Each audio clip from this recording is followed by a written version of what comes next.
Thank you very much. I've waited a long time to have this opportunity.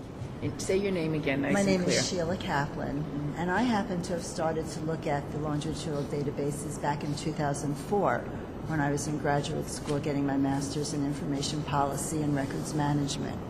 And I was fortunate to have a professor who actually worked for a state education department on the state longitudinal database, who said to me, Sheila, don't forget about the mountain men.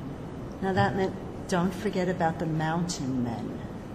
And it meant nothing, don't forget about the mountain men. It meant nothing to me until years later when I realized, gee, there's a lot of people who don't want their information collected. They don't want to be part of that. I find it interesting that Assemblyman O'Donnell mentioned attendance, because during that time period when I was looking at the state longitudinal databases, I don't even think it was a state, it wasn't interoperable at that time. I spoke to the people who were in the attendance area, and they said, we're going to have a problem because we have to do yes or no, and there won't be any of that subjective comment that Daniel was not in school because of this. So my awareness has been very heightened to this for a long time. I'm also the mother of 3 children.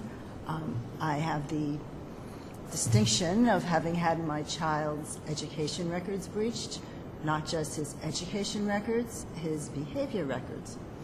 So I know a little bit about what it feels like, but none of that bothered me until I got a phone call when I lived in Manhattan telling me at 4:30 in the afternoon that my child was absent from PS something. And I hung up the phone and I said, this is really bad. I don't have any children in the New York City public schools. We didn't live in New York City then, but I know the name of the family who had this phone number before I did. If I wanted to find this, I kept getting the wrong phone numbers. If I wanted to find this child, I could harm this child, find him and harm this child. There must be a law against this. So in 2006, I started looking at what ended up being, I thought was outsourcing of the attendance information, which led me down the road of directory information. So then from 2006 until maybe like 10 or 11, I did work on a directory information bill, and it did pass the Senate twice, and it did have, it's interesting, the opposition it had is now contradictory to what we're hearing. So that's over and done with, okay? I still believe that there's no reason in the world for us to be giving strangers children's names, address, their contact information. At one time, I wasn't even looking at clubs, but recently in Forbes, there was an article about a gay list for sale, and that student decided to give that information through to scholastic.com. But I started thinking, gee, if you don't opt out of directory information and you're a member of an LGBT club, that information is for sale. So I did write the Student Privacy Protection Acts, which was A8474 and S2357. I took it back. It's improved. I encourage you to look at it. I really do. Too many kids have been going, in the 7.5 years, too many kids have entered our schools, and the parents will never again know who has that information. The bill says you may not give out the contact information without parents' consent, and it leaves the opt-out part of the pictures and the height and weight for rosters. So there shouldn't be any opposition to that. Now, Assemblyman O'Donnell, where this differs from your bill is your bill allows you to opt in, but it doesn't say anything about restricting the sale or the use of the information for profiling. So, that little bit of information inserted in your bill.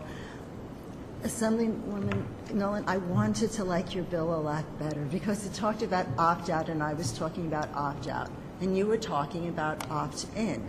And it just seemed so inconsistent. And if you spent hours over that bill, I spent hours over that same bill with the same people who you spent hours over that bill with. And my comments in the package about the 2 bills are not my comments. I know a little bit about this, but I would not consider myself having the level of knowledge of the people who reviewed that bill.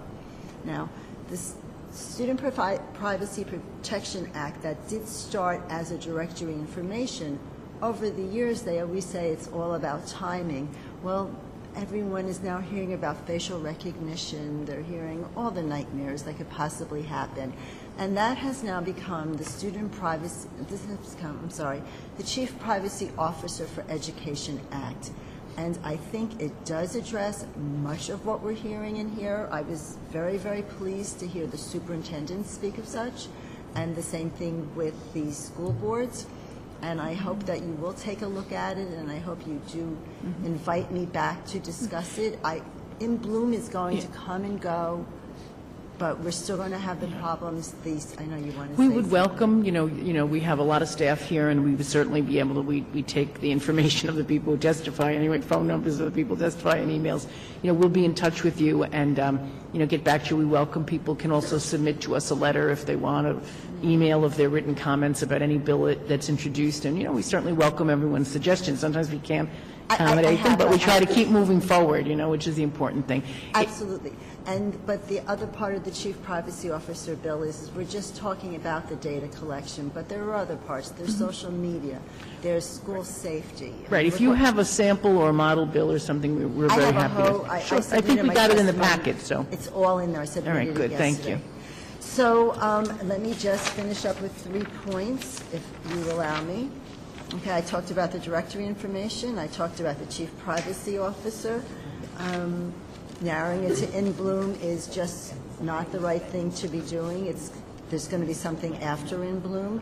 And if we don't get on top of this right now, this is going to be the next CFE. So I would suggest, you didn't ask me, but my best suggestion would be take a look at the Chief Privacy Officer bill and have professionals work with you. Thank you very much. Thank you. A great way to